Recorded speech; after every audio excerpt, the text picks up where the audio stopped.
Hello everyone, welcome to my channel.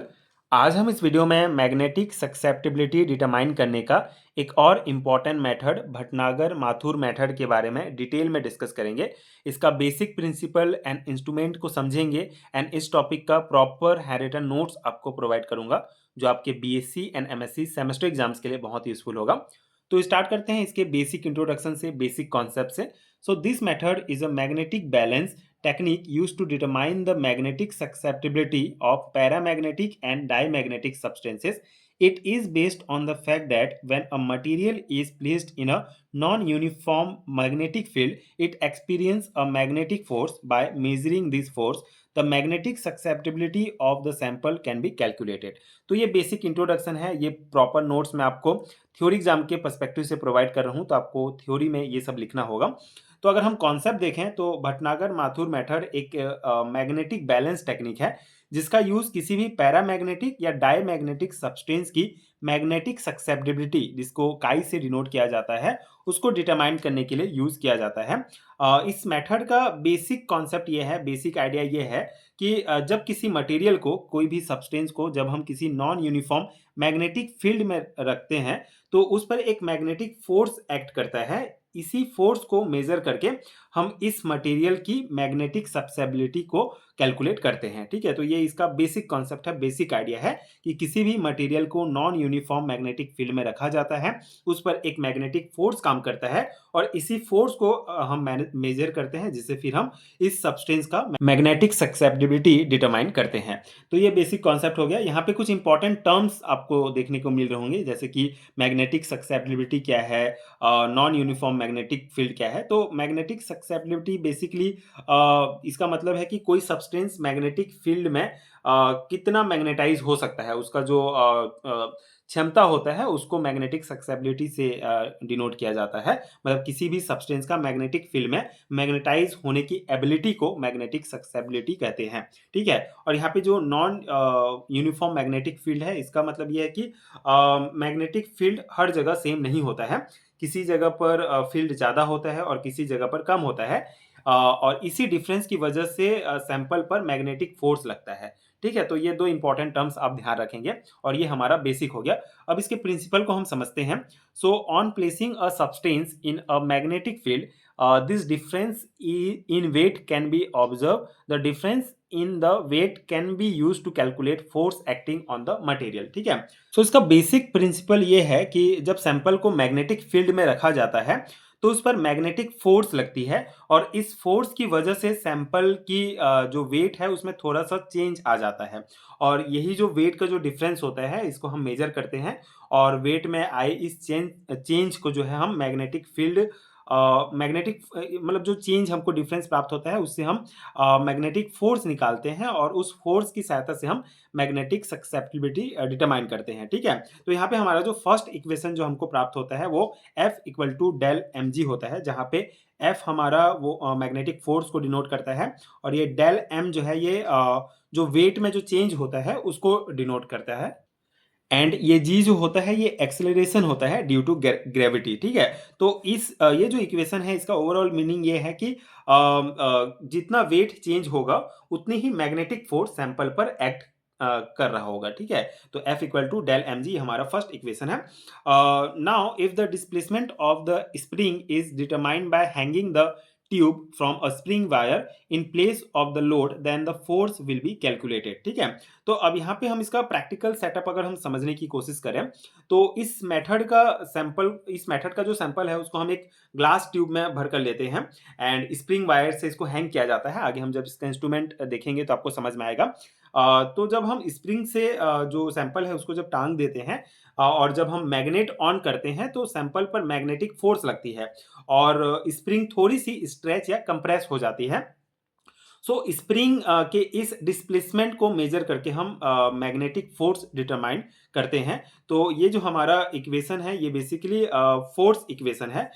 यहाँ पे जो K1 है ये बेसिकली मैग्नेटिक सक्सेबिलिटी है सैंपल की, और K2 जो है ये एयर की मैग्नेटिक सक्सेबिलिटी को बताता है, एंड ये A जो है ये ट्यूब के क्रॉस एरिया का क्रॉस सेक्शन एरिया जो है वो है, ये डिनोट किया जाता है। एंड म्यू नॉट जो है ये बेसिकली हमारा होता है परमेबिलिटी होता है, ठीक है, परमेबिलिटी फ्री स्पेस का होता है। एंड ये जो एच है ये अप्लाइड मैग्नेटिक स्ट्रेंथ होता है। तो ये आपको ध्यान रखना है, F equal to 1/2 K1 minus K2 A mu naught H square, ठीक है, ये हमारा फोर्स इक्वेशन है। Now if we find the displacement of the spring, तो अगर हम यहाँ पे स्प्रिंग के डिस्प्लेसमेंट की अगर हम बात करते हैं, मतलब कि स्प्रिंग का डिस्प्लेसमेंट से हमको एक इक्वेशन मिलता है जो होता है F equal to L upon S G, ठीक है। तो यहाँ पे जो हमारा एल होता है ये बेसिकली पॉइंटर का डिस्प्लेसमेंट जो होता है उसको बताता है, मतलब कि पॉइंटर कितना मूव होता है, और जी जो है ये ग्रेविटी को डिनोट करता है। एंड ये जो एस होता है ये बेसिकली स्प्रिंग की सेंसिटिविटी होती है, ठीक है, मतलब कि 1 ग्राम लोड लगाने पर पॉइंटर कितना डिस्प्लेसमेंट होता है उसमें, उसको बताता है ये एस, ठीक है। अब हम दोनों फोर्स इक्वेशन को अगर हम इक्वल कर देते हैं जो हमको प्राप्त हुआ है, तो हमको ये इक्वेशन प्राप्त होता है, ठीक है, क्योंकि दोनों ही एक ही मैग्नेटिक फोर्स को रिप्रेजेंट करते हैं, तो उसको हम इस प्रकार से इक्वल करके लिख सकते हैं ये इक्वेशन। अब अगर इस इक्वेशन को अगर हम रीअरेंज करते हैं तो हमको ये मेन फॉर्मूला प्राप्त होता है, और इसी फॉर्मूला को यूज करके हम मैग्नेटिक सक्सेबिलिटी जो है डिटरमाइन करते हैं भटनागर माथुर मेथड के अंतर्गत, ठीक है। आगे जब हम इसका इंस्ट्रूमेंट देखेंगे तो उससे हमको एक जो डिफरेंस है, जो हमारा सैंपल जो हम लेंगे उसका जो डिफरेंस है जो पता चलता है उसको हम यहाँ पे पुट करके इस फॉर्मूला के द्वारा हम निकालते हैं, ठीक है। तो ये फॉर्मूला आपको मेनली याद रखना होगा, K1 equal to K2 plus 2Lg upon SaH2 mu naught, ठीक है। अब यहाँ पे मीनिंग आपको जानना है, जैसे अगर हम K1 की बात करें तो ये वॉल्यूम सक्सेबिलिटी होता है मटेरियल का, K2 जो है ये K2 जो है वॉल्यूम सक्सेबिलिटी होता है एयर का, और ए है cross section area of the tube, and H magnetic field strength है, एंड म्यू नॉट परमेबिलिटी होता है एयर का, ठीक है। तो ये आप ध्यान रखेंगे। अब हम इसके इंस्ट्रूमेंट की बात कर लेते हैं। इंस्ट्रूमेंटेशन भी इसका बहुत इंपॉर्टेंट है, सेमेस्टर एग्जाम्स में लॉन्ग टाइप क्वेश्चन में पूछा जाता है, तो आपको इसका इंस्ट्रूमेंटेशन बहुत अच्छे से लिखना होगा।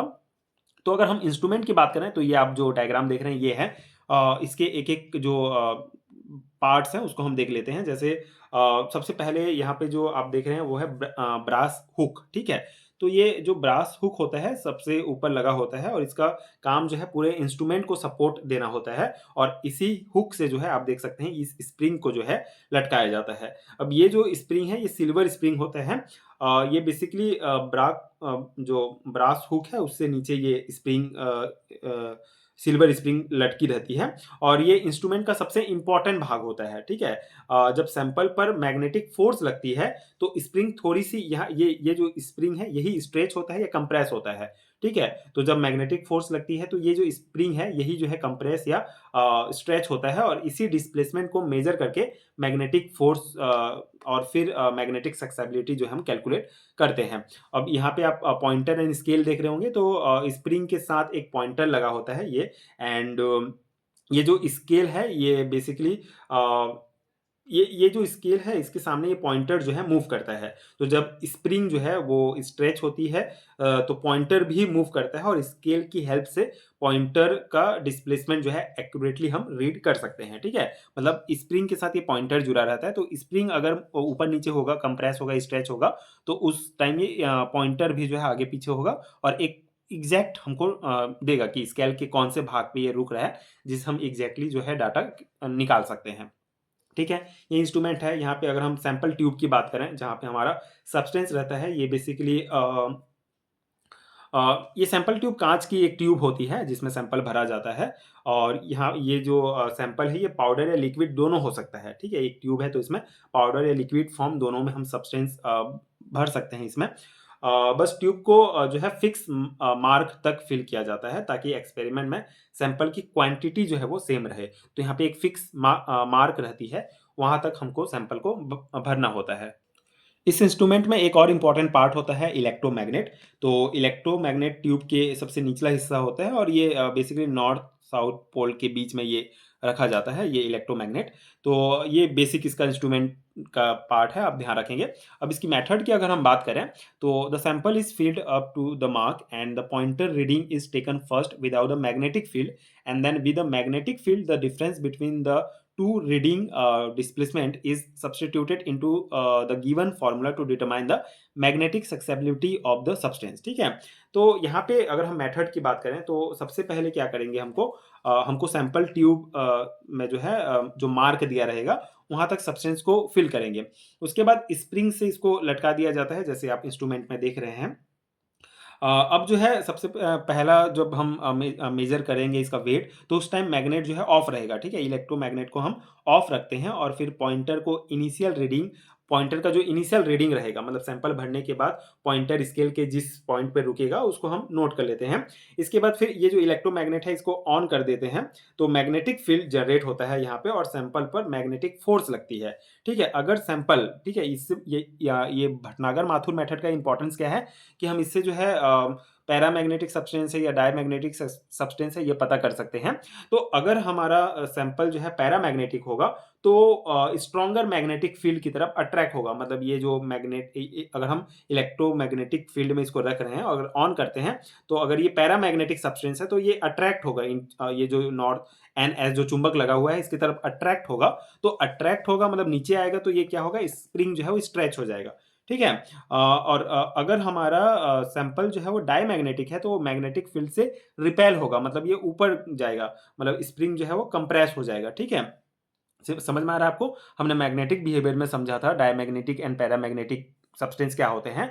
अगर हमारा जो सैंपल हमने यहाँ पे लिया है सब्सटेंस अगर पैरामैग्नेटिक है तो वो ये चुंबक की तरफ आकर्षित होगा मतलब नीचे जाएगा, तो स्प्रिंग जो है वो स्ट्रेच हो जाएगा। लेकिन अगर ये हमारा डायमैग्नेटिक होगा तो ये चुंबक से दूर जाएगा। ठीक है, रिपेल होता है, जिसके कारण जो स्प्रिंग है हमारा वो सिकुड़ जाएगा। ठीक है, तो ये इस प्रकार से हम पता कर सकते हैं कि डायमैग्नेटिक है कि पैरामैग्नेटिक है। तो इस दौरान क्या होगा, सबसे पहले हमने इनिशियल हमारा जो डाटा है वो रिकॉर्ड कर लिया था पॉइंटर से। उसके बाद मैग्नेट ऑन करने के बाद फिर से हम जो है पॉइंटर के थ्रू स्केल से माप लेते हैं, सेकेंड रीडिंग जो है नोट करते हैं।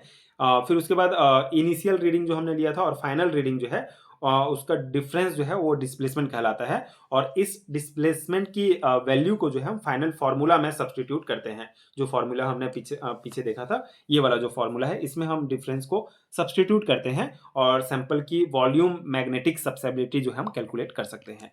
तो ये इसका मेथड है इंस्ट्रूमेंट का। आई होप आपको समझ में आ गया होगा। तो ये भटनागर माथुर मेथड है, बहुत इंपॉर्टेंट है। बीएससी सेमेस्टर एग्जाम्स में यहाँ से क्वेश्चंस पूछे जाते हैं, तो आप इस नोट्स को अपने एग्जाम में यूज़ कर सकते हैं। तो आई होप कि आपको ये कॉन्सेप्ट समझ में आ गया होगा एंड ये नोट्स आपके एग्जाम प्रिपरेशन के लिए हेल्पफुल रहा होगा। अगर आपको पेड हैंडरिटन नोट चाहिए तो नीचे डिस्क्रिप्शन बॉक्स में आपको पीडीएफ स्टोर का लिंक मिलेगा, जहां से आप नोट्स डाउनलोड कर सकते हैं। ये पर्टिकुलर टॉपिक आपको magnetic properties of transition metal complex unit में देखने को मिलेगा। तो अगर आपको उस यूनिट का कंप्लीट नोट चाहिए तो नीचे डिस्क्रिप्शन बॉक्स में आपको लिंक मिल जाएगा, तो आप चेक कर सकते हैं। एंड अगर वीडियो हेल्पफुल है तो आगे की वीडियोस देखने के लिए आप चैनल के साथ जुड़े रहिए। Thank you so much for watching.